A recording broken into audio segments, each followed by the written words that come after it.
All right, almost an hour later, we just finished recording this video. So what you can expect, we talk about Dawn Trail MSQ, we talk about... we spill the tea. Predictions, we talk about our theories, we talk about different classes. We didn't really know where we were going to go, but it was fun. So check it out. And if you are new here, or you want to play 14 with us and other cool people, check out the HeatherJustPlay Discord server. There's a link in the description underneath this video. 2.5 years ago, we made a video that was like 37-year-old. I started playing 2 years ago. Played your first MMORPG. And we're 40 now. Yes. It didn't take us 40 years, but we're 40 now. We're both caught up with Final Fantasy XIV's MSQ as of today, April 17th. Fully caught up. We even scrolled through the live letter today. Yeah. No spoilers to be found. Now that we're all caught up, what do we think about 14? How's your experience been so far? I think we can officially say that your Sprout icon is gone. I think mine too. I'm feeling pretty good. My Sprout icon is gone. Then I got the returner icon, and then that went away. Yes. Also, I just want to say, for the record, I did make it to level 90 of Palace of the Dead solo yesterday. So I think that's like pretty cool. Obviously, spoilers. If you are not caught up with the end of 7.4, don't watch this because we're just going to talk about everything we know. You can watch it when you catch up. Yeah, get on our level. Wow, look at this pro gamer. Jeez, have you ever even played the critically acclaimed? He's in. Okay, he's in. I loved Dawn Trail, like, all together. Okay. We're talking about the base expansion. I think both of us kind of did, like, identify and prefer the first half of the story over the second, but both I thought were really excellent. Same, like, it continues with the patch. And then now what I'm very excited about as we're on the cusp of 7.5 being released, which now we should, I'm guessing, start seeing teases of like 8.0. Yeah. And we just watched a trailer of the 7.5 patch this morning. Because I've been asked, like, what is your favorite expansion? And it's hard to say because, like, in terms of story, the Endwalker arc is very hard to beat. Okay. From just a complete full thing. And then within that, if you look at like Shadowbringers and Endwalker, those two, to me, it's like Endgame or what is it, like Infinity War and Endgame or whatever. Like, okay. Yeah. You kind of have to have both of them. It's not like they're two sides of the same coin. I might lean towards Shadowbringers because it's a little more Emmett heavy. So, and that was kind of the thing, is I was pretty definitive of like Dawn Trail's my favorite patch, but then I was like, oh, Emmett. So, okay. But I really love Dawn Trail. There's probably a lot of reasons that are maybe like, I think it does tie into where you're at when you play a game. It ties into your unique situation experience. Oh yeah, for sure. It's not just like objective A, B, C, or D, which one's better? Well, actually, okay, let me back up, because if we are going off of that first video that we made where this was your first MMORPG, how do you feel about MMOs now that you've played? I mean, you know, you've played one MMO, but how do you feel about just the idea of a like massive multiplayer online, like literally millions of people playing the same game at the same time? I mean, the thing I have an appreciation for is like just how much breadth there is in everything, because you have all the different you have the players who are adding in like flavors to the game, right? Like adding in variety, just doing, because they're in the game and they're interacting with a certain way.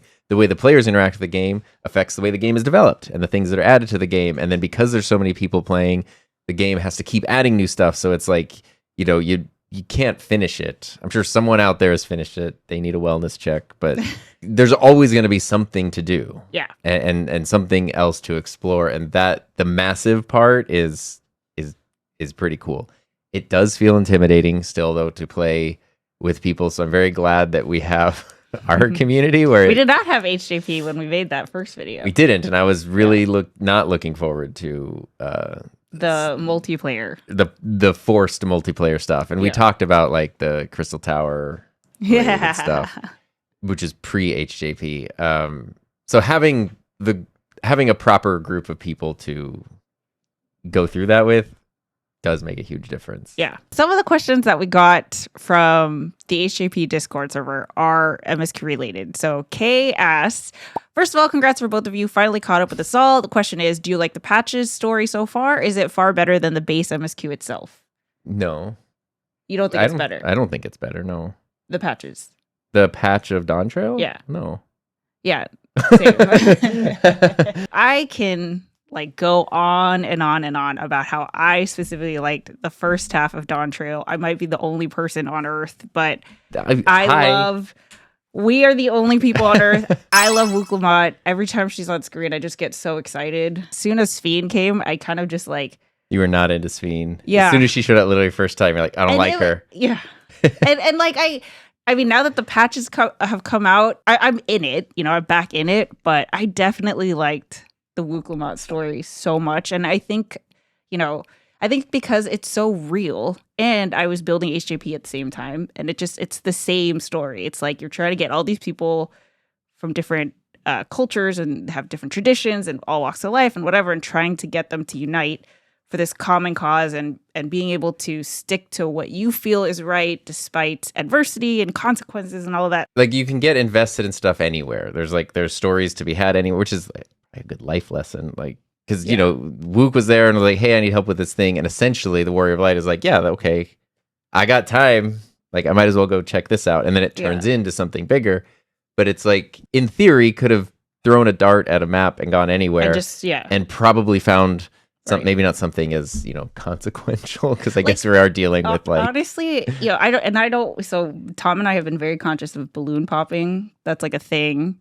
Kat, who's on our board, told us about that. We got that term from her. But it's like, I think it was what a lot of people were feeling in the 14 community when Dawn Trail came out, and there was a bunch of people saying they didn't like this and that, and then you kind of feel bad about liking things. You know, it makes you feel like, I don't know, blah, when you're really excited about something and then you just hear someone kind of like bash it, and even though you don't feel the same way, it still kind of makes you feel like you're balloon popped. So I want to be conscious of that. Like, if you liked the second half of MSQ, awesome. I did really like the second half, but if you were asked, there's a clear vibe difference. There's a clear turning point between first half and second half. And so I don't think there's anything wrong with me like, oh, did you prefer one or the other? I definitely like the things that I liked about the second half were just the fact that there was so much 9 references, like Final Fantasy 9, which is my favorite Final Fantasy. Being able to be like in Trino and all you just the happened to replay 9 unknowing that there was going to be this much 9. I mean, did I know? I can't remember. I think that by the time I started replaying 9, there was like I think that's what inspired me. We didn't know it was going to be this heavy, though. No, yeah, for sure. Yeah, because obviously we were in Alexandria, so, you know, I knew there were 9 references. That has been super cool, but in terms of the story, I'm not going to lie, there is, and it could be because I took my break, I am a little confused at, like, who's real, who's an endless, who's an AI, who's a soul? Well, that's just like real life, then. Am I alive? Who's alive? What are, you know, like, it's been a lot of like souls, memories transferred into the thing, like, you know, so I'm just kind of like, That's the reason why I really like the first half of the story, because it's like, even though I don't know this like tribe, I don't know this like, you know, the giants culture or whatever, it's like but it's still it was still a story that any human being can relate to, whereas this, it's like, it's really, you know, it's very fantasy, which is fine. Well, what I really like, though, I guess it's very philosophical in fantasy. Right, yeah. And that's cool because we can talk about death. As soon as real Sphene shows up, well, I mean, as soon as the base expansion ends and real Sphene shows up, then you do deal with this population like that was the endless that now are not endless. Right. and coming to terms with... Yeah, how do you come to terms with that? And you realize, and they do even tie it into the first half of like, oh, well, here's how like these different cultures and tribes deal with death and deal with these things. Right, and like we've been brought up like understanding it, and these people, like, it's not even that they don't think they can die. They're not even aware of death, because when someone dies, they just get blipped away. Right. And so like there's this whole coming to terms with that is really, really interesting, because I do like when there are consequences to stories. You know, like you watch an Avengers movie and New York City is completely destroyed and it's just really not talked about. I mean, to be fair, this is Tom's favorite thing to talk about. To be fair, though, what is it? Endgame is like half of that are the consequences. Right. But that's maybe why it hits so hard, is because it's like, oh, this thing happened, and here's now what happened all these years later. Like it has actually affected things, versus like, oh, the whole city's destroyed, and it's like, well, the bad guy's gone, yay. It's like, wait, I think there's like generational trauma that needs to be addressed, and we're just not. You go through, you go through the story. There's the endless. You realize it's being done out of like an exaggerated expression of Sphne's care for her people. Yeah, that's sort of taken wrong and taken too far, and then it's being powered by souls, so that's not ideal. And so obviously it's flawed. You need to get rid of it. You do, yay. But now there's people, very innocent people, who are now affected by that, and what's their situation after that? And that was super interesting. I really did like the second half a lot, and then once real Sphne showed up, I really liked it that's even when more. I started to kind of get hooked back in. But see, that's the thing with 14 is like, if you think of each expansion kind of being its own book in a series, like obviously people are going to prefer, Right. You're going to have different preferences. Like we're reading Dungeon Crawler Call right now, and I didn't like book 5. You so far are liking it, and that's the most popular one. So, whatever. Different strokes, different folks. There you go. Okay, Arcana asks, question for both of you, but maybe Tom especially. Are you doing the Dawn Trail Hildy quest? If so, are you liking them? If not, are you waiting for all them to be done to binge at once? Oh my god. I am a huge fan of Hildy, as people probably know. The real MSQ, as they like to say. Dawn Trail Hildy has been so cool. It's crazy how they can always find a different approach to things. And this is the first time where I did have to set up like screen recording and stuff to I need to like Alt F10 this and get this. It's so good. I'm not sure how far along I am. I feel like I'm in the back half for sure, but I don't want to look it up. But I also am not rushing through because look at you're like giddy about it. He loves it so much. You asked like a 12-year-old about Minecraft, like you're gonna get I don't know when it ends, and my understanding is there's not more until the next patch. So there's gonna be a little bit of a drought, and and that's hoping they do one, because they didn't do Hildy and Shadowbringers, so there was just nothing. Oh. So I mean, I'm guessing they will do more, but it's so good. It's just so good. And the thing that they got so good at doing is weaving it right alongside the MSQ. So it's like, it's so good. Look at him. Yeah. Love it. Love it. Love it. Love it. Okay. And then how are you liking the Arcadion raids?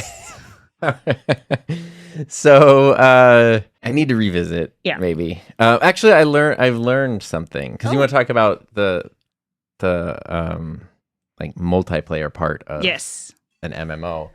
And I really like Arcadion has been something that's, like been recommended, and I really appreciate everyone like encouraging me to do it and trying to check it out. We did M1 the other day, and I like didn't like it.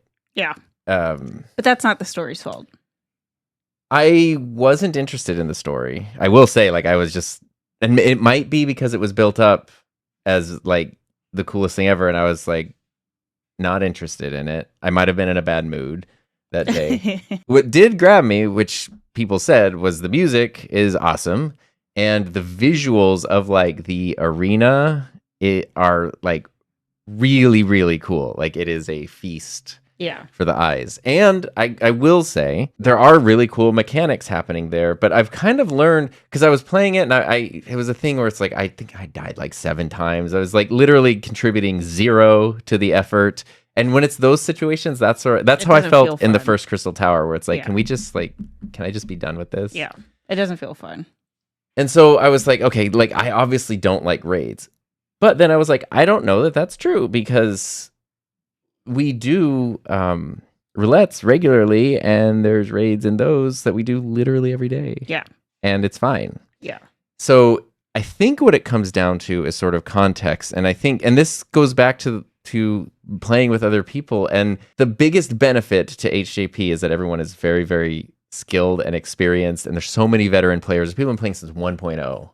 And so if you have questions, if you need help with something, if you need, hey, I need people to form a party to do a thing, it's like you can get it, and it's so good. I actually have in Dawn Trail learned to enjoy dungeons and trials more than I had before.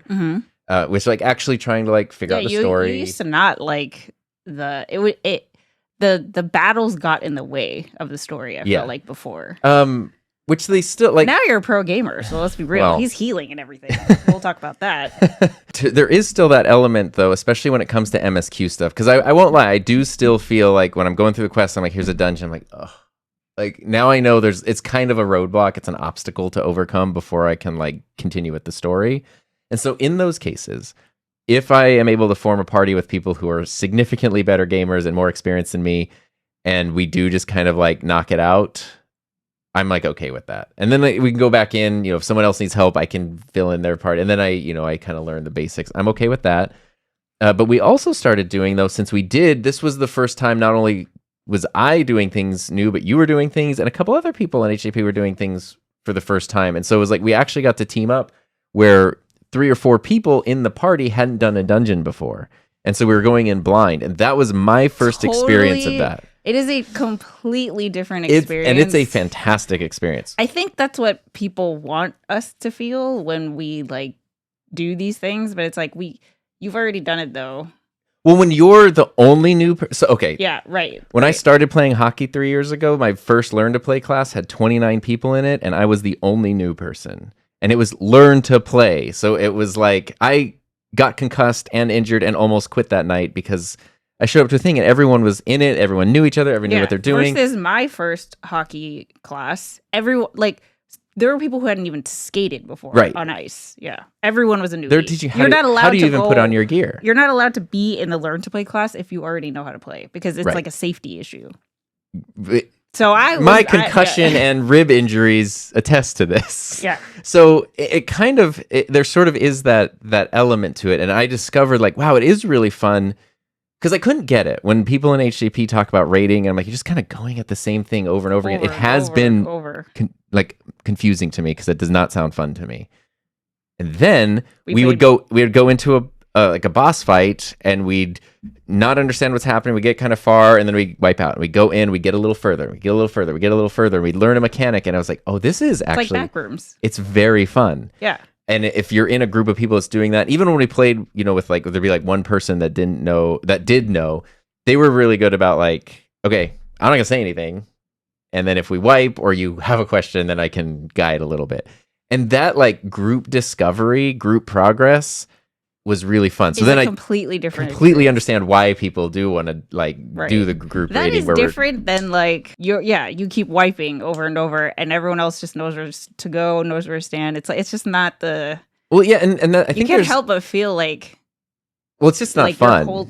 It's not fun. Exactly, it's just not fun. And then there's a thing too where it's like it's not even if you were just being told what to do, it would make it fun, because that's also not necessarily fun, because then you're just being told like just stand here, click here, do this, do that. Yeah. Well, it's just like it's not the discovery of like, oh my god, when he does this, that's what happens.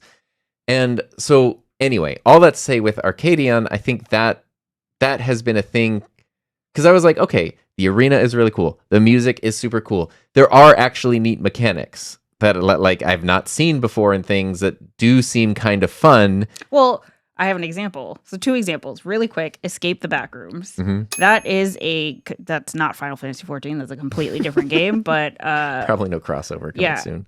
The 3 of us, 2 and Sue and Cirilla, we're progging that, and the way that Escape the Backrooms works is that it's a scary game, but really it's more of like there's several levels, and each level has a mechanic. And then once you learn the mechanic, you learn the mechanic. Right. You can't unlearn it, right? So there's 0 replayability in this game. Like we would know exactly what the answer is. And I feel like that's the thing with the mechanics of bosses and dungeons and stuff. Because it's like once you know where to stand, you kind of know it, and you're just like the person who doesn't know it, you're telling them the answer of like I've even noticed the earlier things, trials and raids that we've done multiple times in roulettes and stuff. It even like the audio gets in your brain where you can hear the audio signals. Like the boss says a thing, or they make a sound, or there's a sound effect, and that means, oh, they're going to do this move. And you didn't notice that before. Well, you can only know that through repetition. So here's what I would say for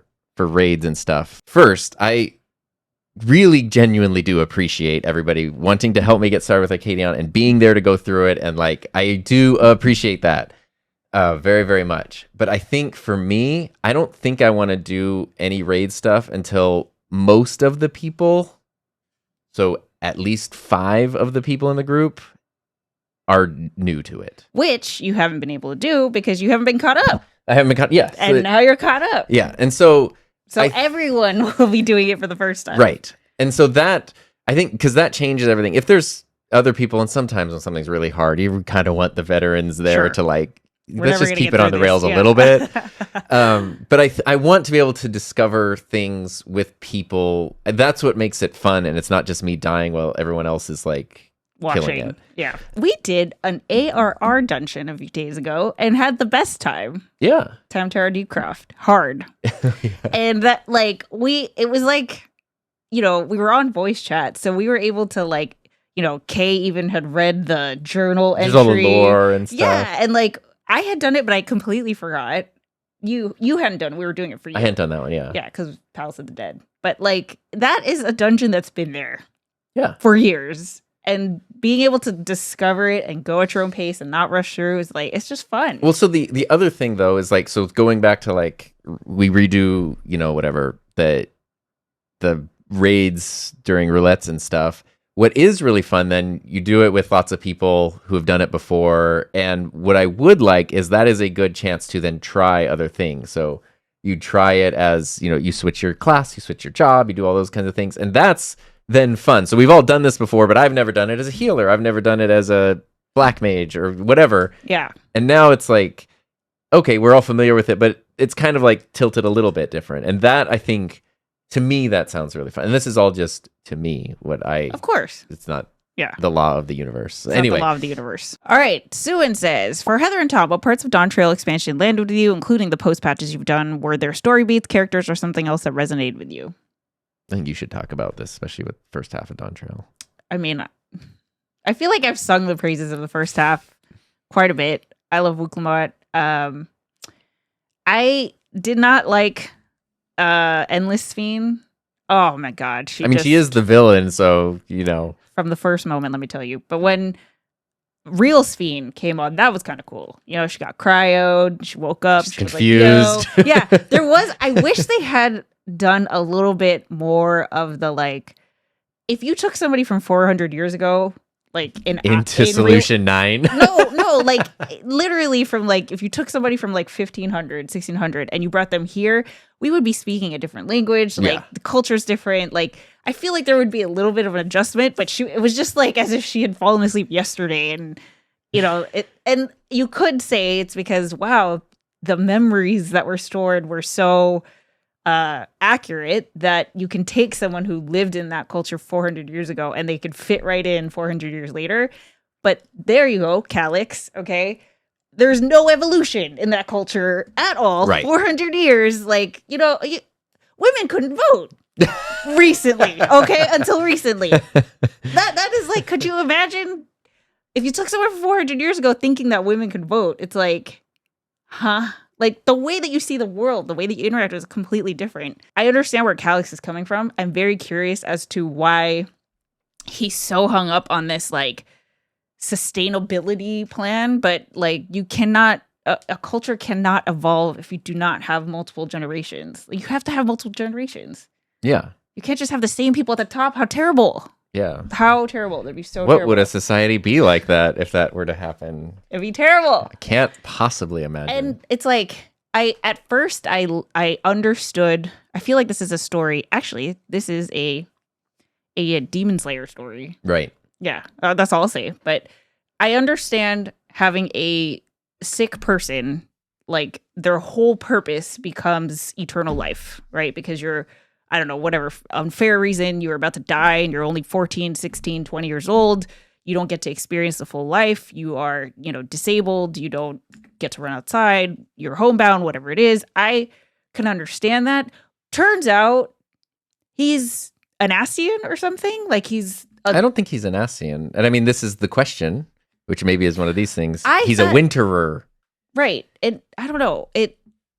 My impression was that chick and Calyx are Ascians. She is an Ascian, but I don't think he is. I think it's what I think is the Winterers are like a hodgepodge group of sort of like leftovers from like the Endwalker arc, from other things, and now they are, they are like kind of like and that's banded. why. So there are Ascians in there, but there's also not, and I don't think Calyx is. I think he is because that was his whole thing, was that he was all bitter because he got put into a sick body, like his Ascian soul got put into a sick body, or like Fandaniel got put into like Asahi, he got put into like the weak one or whatever. And I thought, I didn't even. And then he was like, oh, this is and I get it from a scientist's perspective. You're trying to be like, well, I see a flaw. Let's the correction. He was in like, I took it to mean it was almost like a Stephen Hawking situation where it's like, I'm a brilliant mind in a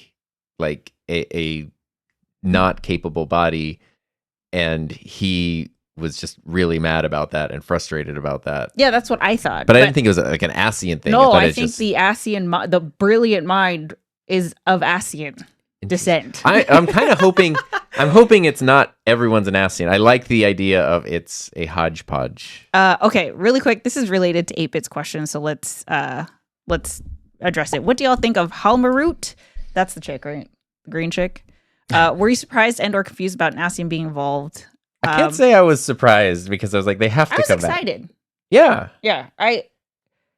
What have you guys been up to? It's been a while. I remember conversation around the 7.3 reveal at the time. A lot of people that apparently haven't been paying attention to the story thought we had dealt with all the Ascians, and this reveal was Square Enix's break glass in case of emergency reaction to the negativity Dontro received on release. But anyone paying attention knows there are several of the competition of 14 still out there. Soon, some we've met, like Pashtaro, Logarth, Mitrin, and now Hamaru, and some have yet to meet. So I don't remember the names, but I remember specifically, and it must have been Shadowbringers, where they were really like laying out the. Well, Mitron is in Alexander. But I knew that there were other Ascians out there that we hadn't talked to yet. Well, because they're not. What are they called? Like, there's the convocation. Yeah. But then there's like the Ascian, race, species, culture. I don't. Yeah, whoever. Whatever. The creation people. Yeah. Yeah. That's like you have your leadership, like Emmett and Hythlodaeus. That's the one. Let's go. No, he's not on the convocation. Wait. Oh, but not Fandaniel, the Hermes. Right. We got this. It's been a minute. And Mom, here Phil Think. Heidelin? Yeah, so they're on the convocation. Yeah. But then there's Hythlodaeus, who's just of the people. Right. Yeah. So there's a lot of, and they're all very interesting. That's what I think Calyx is. Not on the convocation, but of the people. We'll see. Yeah. We will see. How you survived, I don't know. I think that's why I lean towards the first half of Dawn Trail, because it's getting so esoteric with like memories and souls and blah, and I'm kind of like losing track of it all versus like, let's go visit the tribe over there and like see if they're on board with the tacos or whatever. Oh man, you know what? My favorite part of the patch, we finally got to eat the freaking fish tacos or whatever. I know, you were so sad tacos. every time they would come into the shot, and then like you're from like, the first time when they got away. smashed, it was like we never got it. When are we gonna get to the fireworks factory? Like it's not happening. Building on that, do you have any theories on the Ruin Tours? I'm curious if we're going to be working with Halmaru instead of being an antagonist to figure out what is going with all the reflections and try to stop it. My running theories with Heidelin and Zodiac gone, their dramatically opposed forces were keeping the shards in a kind of stable orbit with the source as long as the balance wasn't etherically tipped, of course. And now that the shards are starting to fall back into the source, the Winters are attempting to find a way to survive this coming calamity, to end all calamities, to survive the winter, so to speak. Hence, Calyx coming up with the endless option as a way to preserve souls and memories. It may have originally had good intentions, but got corrupted. I'm also thinking the key we might have be a way to prevent this from happening altogether if we can figure out how to use it properly. I want to know, like, how the key came to be. Well, the other thing, which is something they've been teasing for multiple expansions now, is oh my god, oh there it is, Ishtola's whole obsession with figuring out how to bridge between reflections, and so that's kind of been hanging out. Now we have all this. Now we have this key, and I feel like all of those Zero things. was Zero in the trailer. There was a flash of Zero and Golbez. Yeah, they hanging out. So great. I love them very much. What's your theory? Do you have a theory? I haven't thought. My theory is what I said. It's not as in depth as that, but I think the Winters. I don't think it's 100% Ascian. And I'm hoping it's not, because I think it's interesting to introduce other people that like are on par with Ascians, or Ascians have, been humbled a little bit. Okay, so we got to recap here. We've got the source, and then we've got the reflections. 13 total. 14. Yeah. Okay. 13 and 1. Right. And the thing that like Emmett and company wanted to do was rejoin all the reflections into one, so that they can go back to their Elpis They view situation. that as like saving their world, essentially. Right. But in doing so, they were destroying these other worlds. Right. So the conclusion we came up with was like, it's past your time. Yeah. This we're gonna protect what we've got. You guys need to move on. Peace. That was the end of Endwalker, right? Yeah, because their argument was those worlds. Yes, we would be destroying those worlds. Those worlds shouldn't exist in the first place.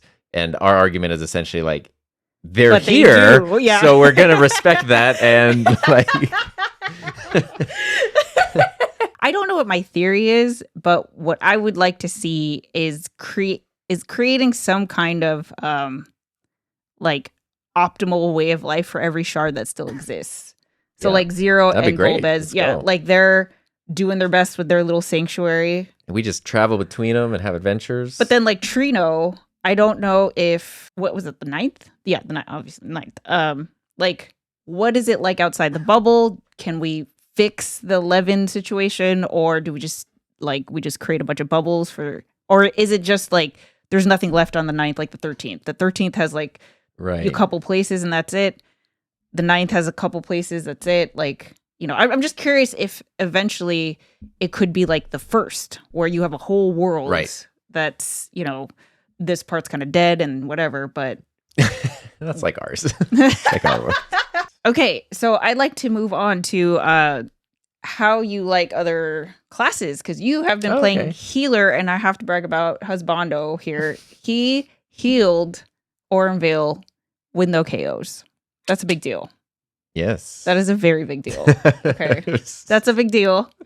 He's legit. I remember you saying that you wanted to try it, but you were so like, I can't even figure out DPS. The last thing I want to do is be responsible for people's like health. Yes. I do really like healer. So going back to hockey, I think playing goalie for now the past 3 years has been really fun, and healer is the goalie of the party. It's a solo job. It's a solo job in a group situation. And when you're doing the things you're supposed to do, no one really notices. But as soon as you mess up, everybody notices. It's fun because there's so much to look at. Like, that's why I love it. Yeah. Well, I don't think I could have started with that. Right. But it's fun to like. You have. I mean, I've been playing as white mage, so I know healers are all different. But you have, your different spells and your different heals and stuff. But now you're looking at, what buffs are on everybody. You're paying attention to the tank. You're paying attention. It's the thing. Now I'm paying attention to what the boss is casting. Now I'm paying attention to who's doing before, what. Right? No. Yeah, I didn't either. And to now, like when I'm doing some last night, we were doing things and I was like, I'll just go in as Viper. And I was like, wow, I just don't care about anybody else. Like, I don't have to worry about anything. I'm just here. Someone's going to heal me. Like, yeah. And it's a very different way to play. It's fun though. I like the challenge. Like once I would never start with healer or tank. Looking at things like the Dawn Trail dungeons and trials, looking at things like Arcadion and thinking of healing in that, I can't quite wrap my head around it yet. You just have to do no damage. Right. Yeah. You just focus on healing. But then you'll get to a point where you can, I feel pretty good about my my damage to heal ratio. I think so. My healer's level, I think I'm 81, and I think I do pretty good. I don't. The full kit of white mage at 100 is fun. Yeah, I mean that's you get wings. You get a flower. Yeah, I've been trying other things. I've done Black Mage. Obviously, was the first one. Then Bard. Then I've been doing Viper. So, what's your favorite DPS? Black Mage. Have you done tank? Not a lot, not enough to. I feel like you would like it too. I think I would too, but I need to. It's one now. It's like healer where like I can't wrap my head around it. I will. Okay, because you've been playing tank a lot. Yeah, I actually think it's easier than healer, but also harder because it depends on your knowledge of the dungeon and the trial. Yes. Yeah, so it's going in blind as tank feels very difficult. Yeah, like if you know everything, then it's easier than healer. Like we've done praetoriums where like they don't take Nero off to the side though, and he just hangs out in the corner, and you're like, I know, I'm standing electricity. Yeah, but if you know everything, then it would be easier than healer, I think.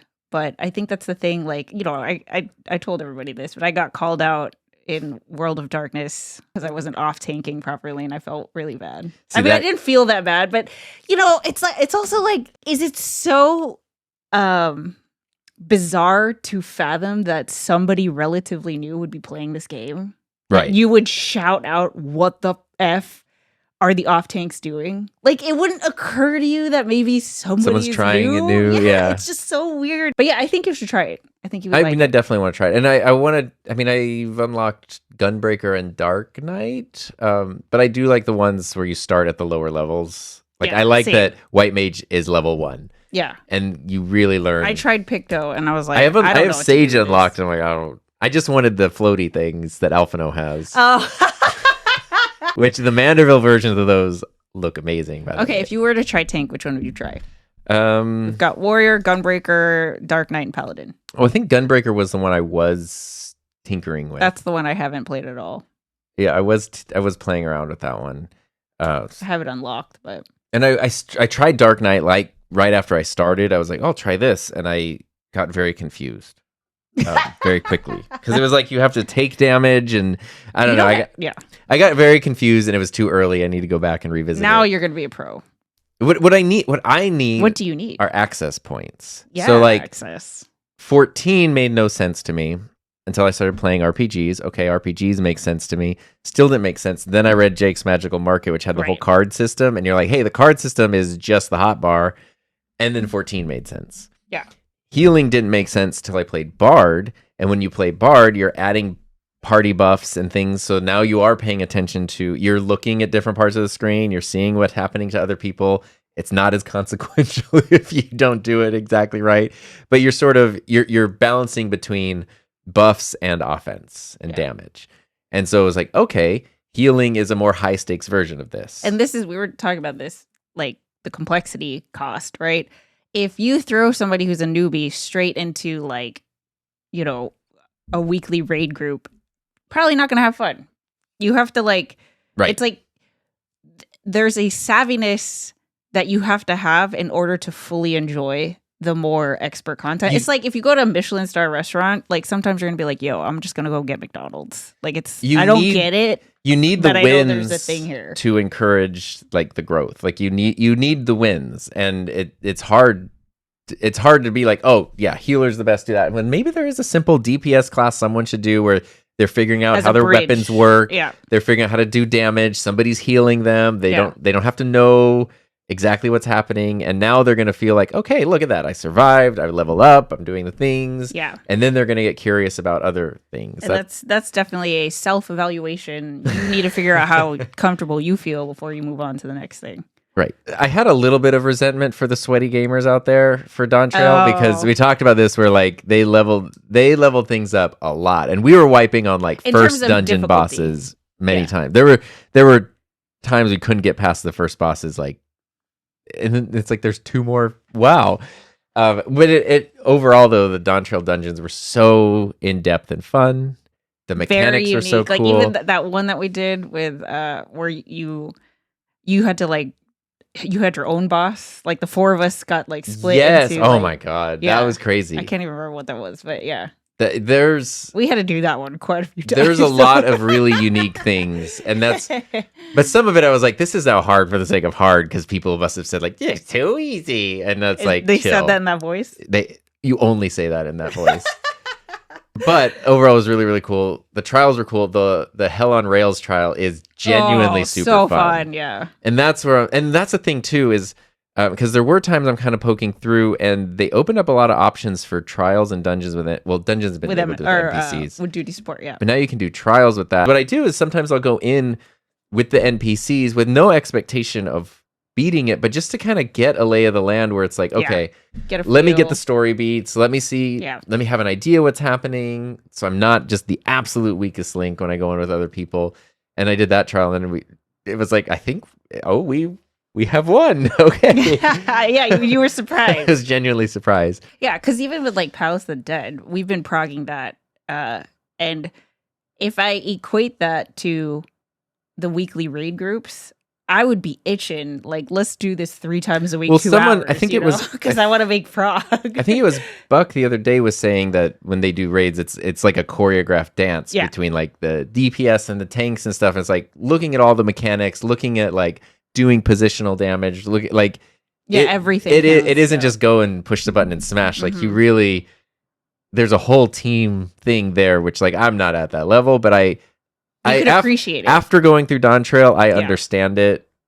It's kind of like I was never into sports, got really into hockey, still not really into other sports, but I fully understand why someone wants to fandom, watch football all day, why culture, someone's following a baseball team, or like I fully get it, even though it's not my sport. Yeah. Do you have any questions for me? I have one more question for you. Well, here's a simple one. Because when you did your first run, your Endwalker run, you did it as Dragoon. Yep. As DPS. I don't even know the last time I've seen you play DPS. I haven't.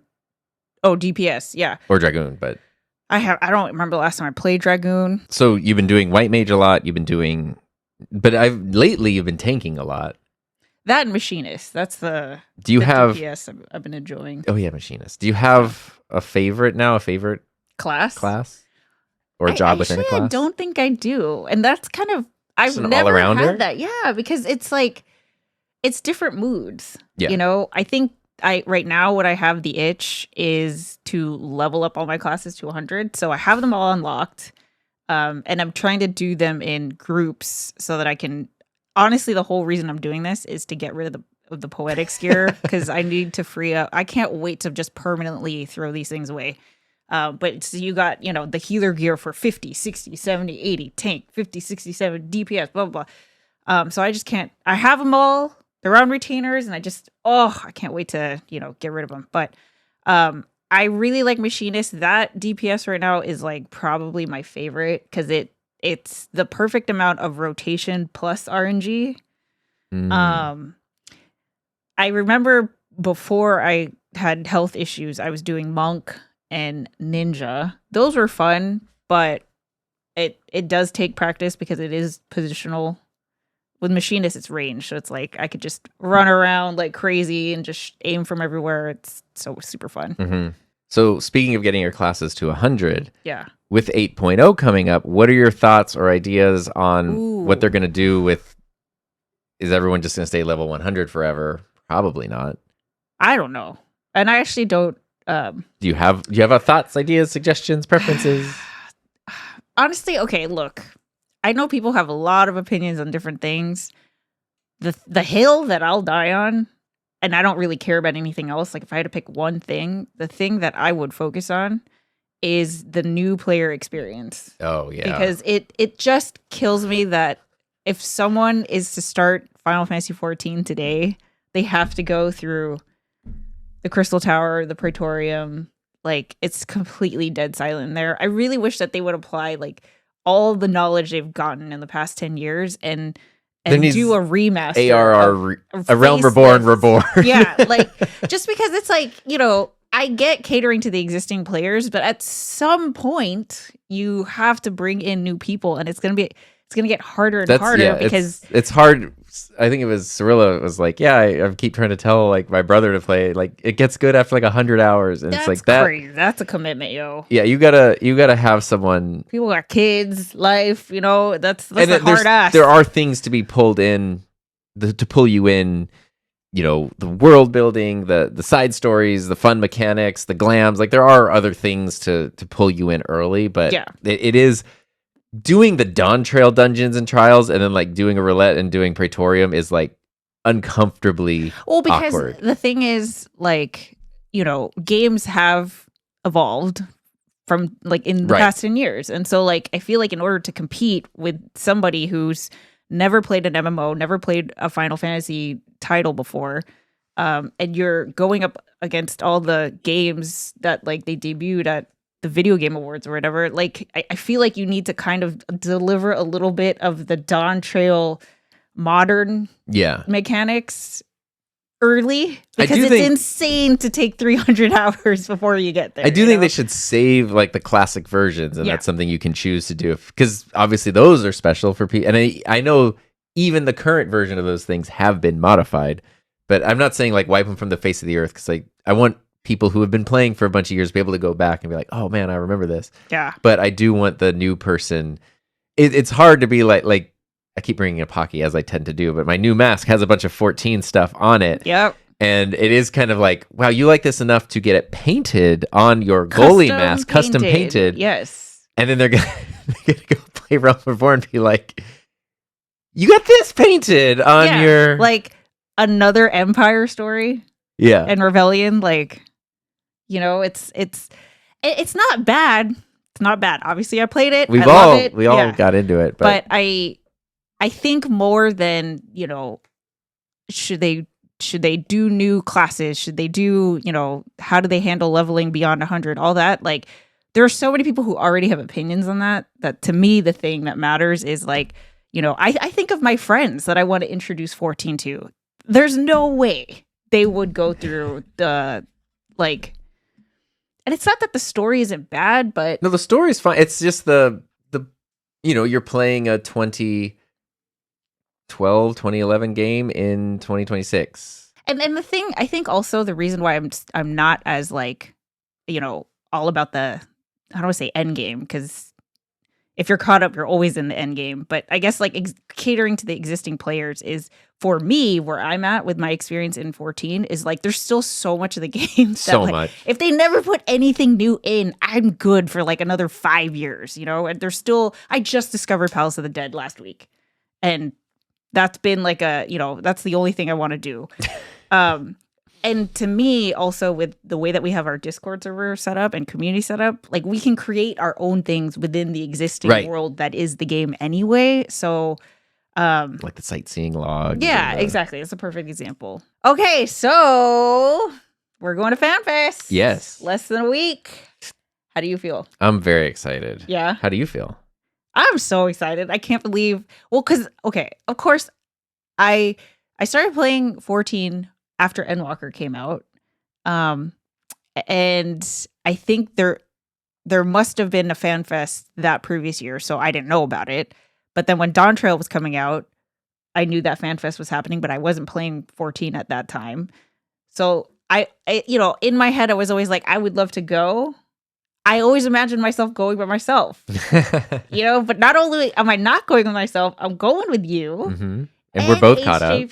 And we're all caught up. Yeah. And I'm so excited to like meet so many HJP people in person and just be around an entire convention of people that are into this game that we love so much. I'm just so excited. Yeah. So like, I have no expectations aside from just like, I'm so happy to be there. Yeah. It was just super fun. And I am very excited for the 8.0 teaser that must be coming. Yes. Yeah. Because I do want to see it. Yeah, I do want to see very, very much. But I'm also sad because I really love the Dawn Trail aesthetic and music and stuff. So it's like, it has a special place. Yeah, and that's what the game was, as I'm sure when I started playing, it was Dawn Trail. And I did start right before they switched it to the loading screen is the expansion you're on. And it was just the current expansion. So even though like I was starting Realm Reborn, it was like mine the Dawn was Trail always graphic. Endwalker. Dawn Trail, it's so bright, it's loud, it's vibrant. I was like, oh, I love this so much. And it was just there, like, you got to get to this point. You got to get to this point. Yeah. I was like, oh, like, I want to get there. And you're now there. I'm there. And now I'm You're sad it's going to there. be something else, though. It's going to be another thing, which I'm very curious. I feel like if this was Dawn Trail and we have the winters, I feel like the name would have something to do with like night.